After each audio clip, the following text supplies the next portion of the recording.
Good morning, class. Today we are going to move to Unit 7, Extreme Situations. Our focus skill for today is reading. When I say extreme situations, what comes into your mind? What is an extreme situation, do you think? Extreme situation is something like dangerous situation. Sometimes your life is in danger. Extreme situation adalah di mana situasi yang sangat berbahaya. Okay, so hari ni kita akan tengok. Today we'll be looking at such situation or such incident where people's life is in danger. This one happened in Andes. Where is Andes? I have inserted a link. Please click on the link and you will see pictures of Andes. So survival in Andes. Survival here is boleh hidup. Okay, kemampuan untuk hidup, teruskan hidup. That is survival. So we are going to look at how people stay alive in Andes. Our objective for today, our learning objective for today is quite simple. You should be able to at least understand, grasp 10 words from the text, remember them, and then answer the multiple choice questions in quizzes. Then, the second objective will be you should be able to identify specific details in the text and answer at least 4 out of 5 multiple choice questions. Again, it is on quizzes, which I will send you the link during your class time later. So we will be playing the quizzes live in order to make sure no one is left. Once after the class, I will insert the link in the description box. For those who have missed it, you may try later. So, survival in Andes here is about a plane crash. Okay, it's about a plane crash, which happened a long time ago. But looking at a plane crash, which is quite close to us, which is the Malaysian Airlines Flight 17.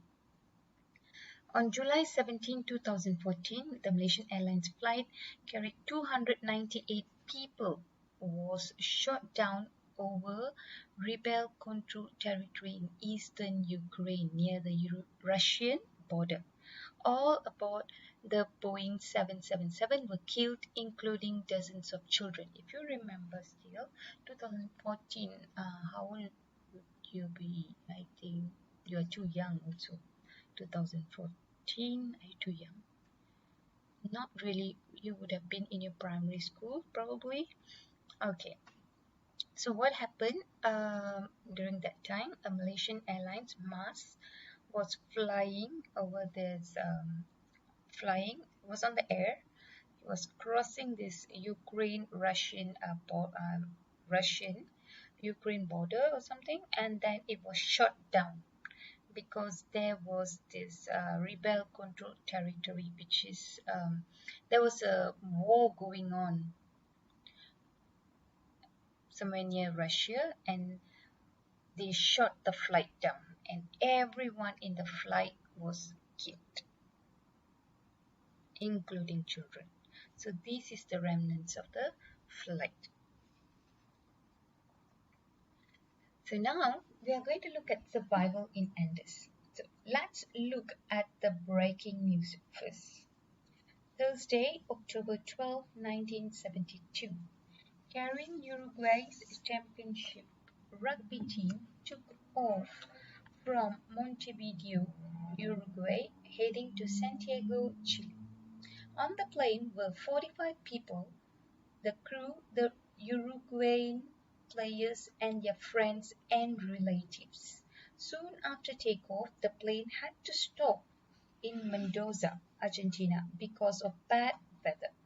Friday, October 13th to 12th, they took off with the rugby team, okay, heading to Chile. There were all 45 people, the crew, their friends, and the players, relatives, and all. Before they reached Chile, they had to stop in Argentina. And because of bad weather, October 13th, flight took off again, heading for Santiago. Okay, 13, they continued their journey. About an hour into the flight, the pilots began the descent into Santiago, not realizing the plane was still close to the high peaks of the Andes Mountains. Okay, after taking off, in about 1 hour, they wanted to land in Santiago. But the pilot did not realize they were still very close to the mountain. Kalau ada gunung-gunung, kita tak boleh mendarat. Kita mesti kena berada di kawasan yang lapang baru boleh mendarat. Mereka tak sedar sebab cuaca yang sangat buruk. Okey, cuaca yang sangat buruk, semuanya berkabus. Kalau kita tengok, Andes ni adalah gunung bersalji. So, gunung bersalji ni pun putih, kabus pun putih. So, pilot tak boleh nak nampak. Dia pun landing dan apa yang berlaku? Ras-rasnya apa yang berlaku?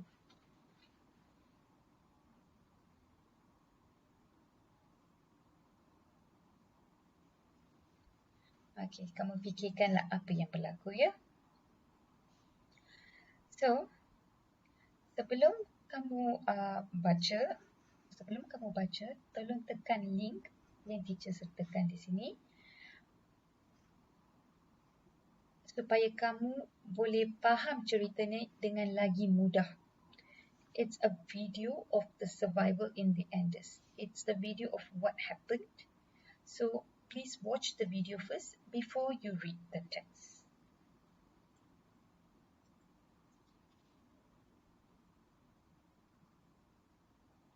Okay, so watch the video and then only you read the text.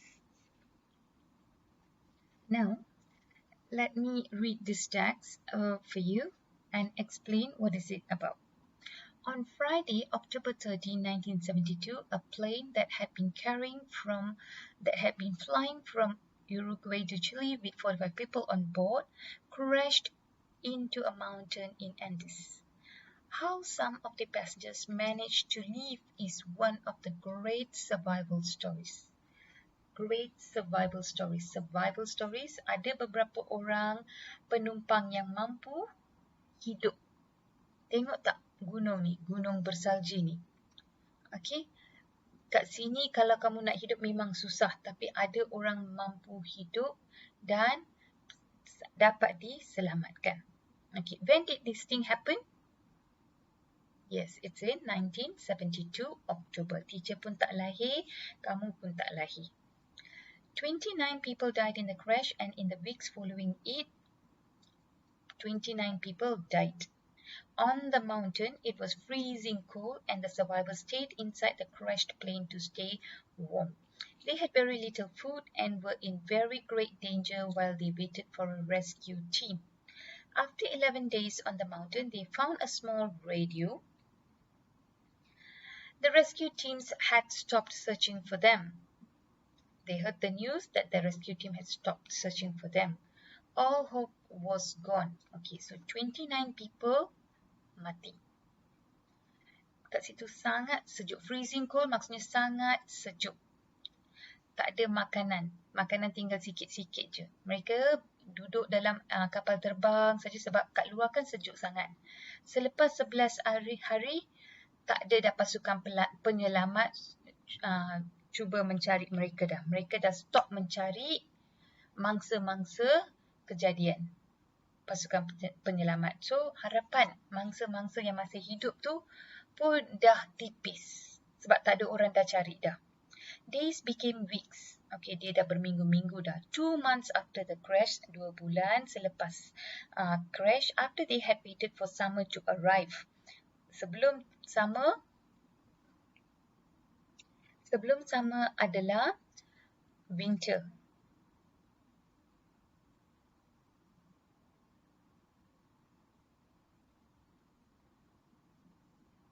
Betul tak? Sebelum summer winter ke? Sebelum summer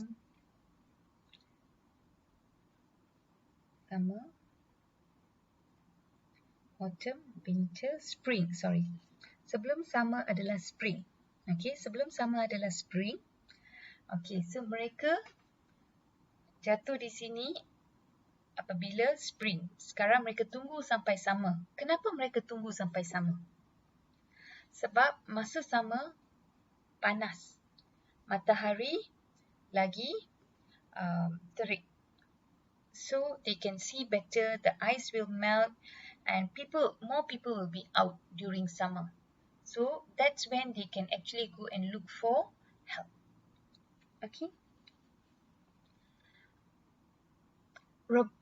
Three of the passengers, Roberto Canessa, Nando Parado, and Antonio Vicentin, left to search for help. So 3 orang keluar pergi cari bantuan. Each man wore 3 pairs of socks with a plastic bag around each foot to keep the water out, boots, 4 pairs of trousers, and 4 jumpers. Many of the clothes were from the people who had died in the crash. Can you see berapa banyak pakaian mereka kena pakai sebab terlalu sejuk? How did these brave young men cope with the journey? None of them had climbed a mountain. Tak ada seorang pun pernah mendaki gunung sebelum ni. They climbed very dangerous icy peaks. Icy peaks maksudnya puncak-puncak yang penuh dengan ais. Mereka terpaksa mendaki. Trying to reach the top of the mountain. Some days later, exhausted, sangat penat and cold, they reached it. They had imagined this moment for days. On the other side of the mountain, they wanted to see a valley. Below that would take them out of the mountains. But instead of a valley, they saw more of the same snowy peaks. Lots of them. They were not near the end of the mountains. They were in the middle of them. What could they do now? So, mereka mendaki tu bukannya mendaki turun, tapi mereka mendaki menaik puncak. Kenapa nak naik puncak? Sebab dari puncak baru mereka boleh nampak kat bawah di mana ada perkampungan, di mana ada valley. Valley adalah lembah. So, di mana ada valley, di situ mesti ada pertanian. Mesti ada orang hidup. So, mereka mencari yang tu. Tapi bila sampai di puncak, mereka tengok di bawah, mereka hanya boleh tengok lagi banyak gunung yang penuh dengan salji saja. Tak boleh nampak valley. So, mereka dah lagi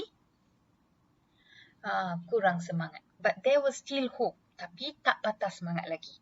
Prado saw 2 low peaks about 65 kilometers away that didn't have snow on them. Prado ternampak 2 puncak yang tak ada salji. Lebih kurang 65 kilometer dari tempat mereka. Okay, kalau tak ada salji, maksudnya mesti ada orang di situ. If they could get there, they would be out of the high Andes. But to reach the peaks, they would need to walk for more days and they didn't have enough food. But Prado had a solution. Vicentin could return to the plane and he and Canessa would take his food.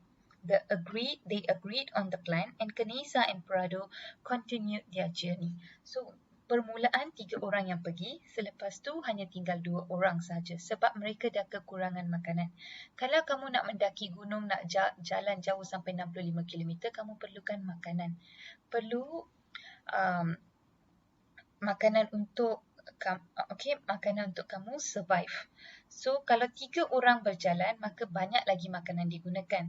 So, lebih baik 2 orang saja pergi dengan makanan yang ada. Yang lagi seorang tu balik semula ke kapal terbang. So, siapa yang pergi di sini? Siapa yang pergi? Canessa dengan Prado. Vicentin returned to the plane. Okay? As they walked, the area around them slowly began to change. The man discovered a small river. Nampak dah sungai. The sun was warmer. Okay, dia dah makin panas. And then, this is the valley, QUIZIZZ said excitedly. This is the way out. So, dia dah nampak dah sungai, dah rasa dah panas sikit. So, dia dah, and then nampak pula bunga-bunga, dia dah tahu dah, yang ni lah jalan untuk kita keluar. Soon, they saw a few cans on the ground and some farm animals in a field. Okay. Lepas beberapa ketika, dia pula nampak beberapa tin minuman dan juga haiwan peliharaan macam lembu, yak, and all those things. They knew there must be people somewhere nearby. On December 21st, okay, December 21st, yang benda ni berlaku Oktober. Sekarang dah December 21st. After 10 days, the exhausted man reached the town of Los Mantinis in Chile. Dah sampai Chile dah. Okay, and Los Mantinis in Chile. And a rescue team went to save the other passengers high up in the Andes. What happened to them? Fortunately, they had all survived as they waited for the others to get help. The memories of the crash in the Andes would be with them forever, but their ordeal was over. Okay, ordeal is a very painful or difficult thing. Sangat susah. Ordeal adalah macam perasaan yang sangat susah. Situasi yang sangat susah. Okay. Di sini teacher nak tanya, what one thing could you not survive with? Okay, kalau kamu baca tadi, cerita tadi teacher dah terangkan. So, akhirnya semua dapat diselamatkan. Okay, selepas 10 hari perjalanan, mereka dah jumpa dah jalan keluar dan pasukan penyelamat pun telah selamatkan semua orang lain yang berada di kapal terbang. Okey, yang tu saja cerita dia. So, kamu tolong tengok video, tekan link dan tengok video. Kamu akan lagi faham. Sekarang, what teacher nak tanya? What one thing could you not survive without? Maksudnya, apa satu-satunya benda yang kamu tak boleh hidup? Tanpa benda tu kamu memang tak boleh hidup. Apa dia? Tolong jawab di komen box di bawah. Okey? Tolong jawab di komen box di bawah. Apa satu-satunya benda yang kamu tak boleh hidup? Yang kalau tak ada kamu tak boleh nak hidup. Apa dia? Jawab di komen box ya. Okay, so these are some of the words that I have picked from the text. Probably it might be difficult for some of you. Okay, survival, teacher dah terangkan dah tadi. Survival, mampu hidup, mampu teruskan hidup. Crash, pertempuran. Crash, pertempuran.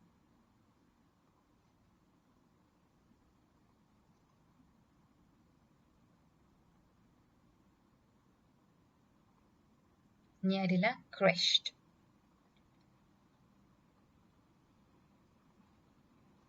Passengers.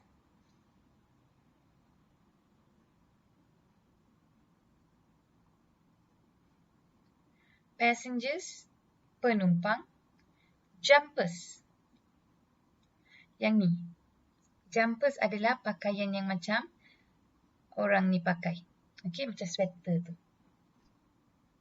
Itu adalah jumpers.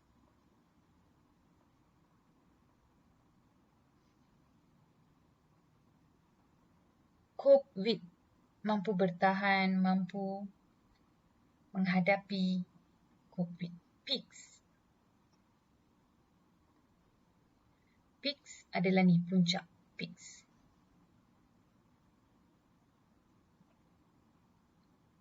Exhausted. Penat. Penat. Valley adalah yang ni. Lembah. Disappeared. Hilang. Rescue, penyelamat. Oh, selamatkan. Fortunate, nasib baik. Ordeal, macam keadaan yang sangat susah atau derita macam tu. Okey, penderitaan.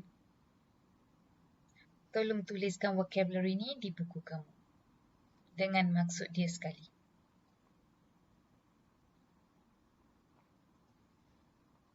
Sekarang kita masuk aktiviti pula. Rearrange the sequence. So, teacher nak kamu susun semula. Yang ni teacher dah campur adukkan perjalanan cerita tu. Teacher nak kamu susun semula jalan cerita ni. Okey, yang mana satu sampailah J. A sampailah J kamu susunkan. So, di comment box di bawah teacher nak kamu tuliskan jawapan. Katakan first adalah H. So, tuliskan H. Seterusnya D. Okey, tuliskan D. So, kamu tuliskan H, D, B, E, I, J, A, C, F. Macam tu. Kamu tuliskan di comment box. Serta dengan soalan tadi yang teacher tanya. What one thing could you not survive without? Mesti kena tulis di comment box. Okay?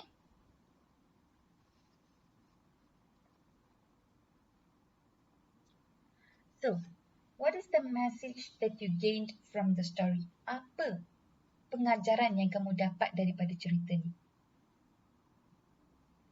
Pengajaran yang kamu dapat daripada cerita ni mestilah kamu kena tabahkan diri. Kena ada keyakinan diri.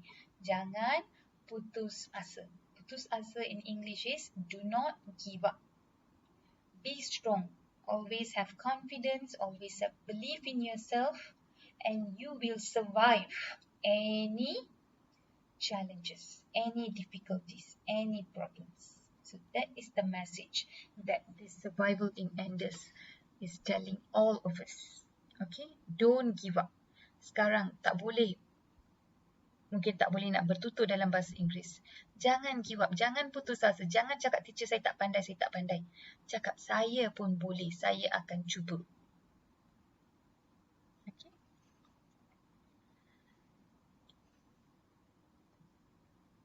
Okay, sekarang kita dah ada di penghujung dah. Selepas kamu jawab QUIZIZZ nanti, tanya diri kamu.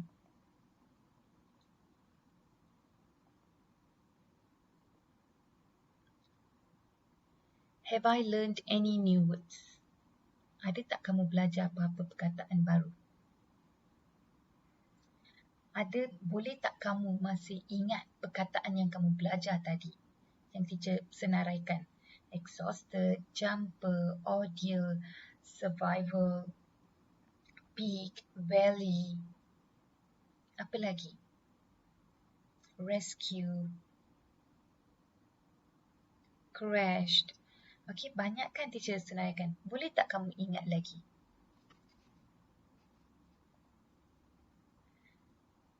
Can I read and identify specific details to answer the comprehension question? Boleh tak saya jawab semua soalan, semua kelima-lima soalan di aktiviti C, exam task muka surat 85? Atau boleh tak saya jawab sekurang-kurangnya 4 soalan? If the answer is yes, we have achieved the objectives of the lesson. Then you have done what you have to do. Then you have achieved the objectives of the lesson. So, with that, thank you class. And later, please be on time, 10 o'clock. There is no Google Meet. I will see you in the quizzes. I will send you the live link and you will join the quizzes later. Thank you.